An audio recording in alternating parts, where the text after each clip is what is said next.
जय जोहार, जय छत्तीसगढ़। साथियों, मैं रास्ते से गुजर रहा था और मेरे साथ में रास्ते में प्यारे बहनें, दीदी लोग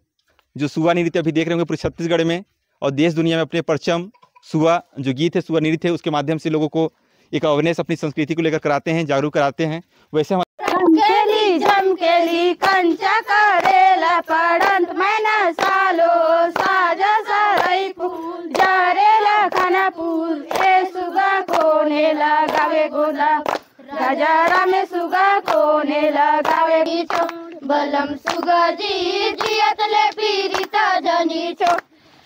मोर पायल एक भोर जाए बलम सुगा जी जियत ले पीरिता जनी छो बलम सुगा जी जियत ले पीरिता जनी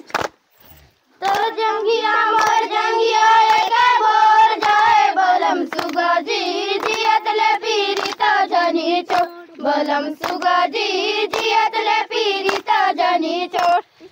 तो जंगिया मोर जंगिया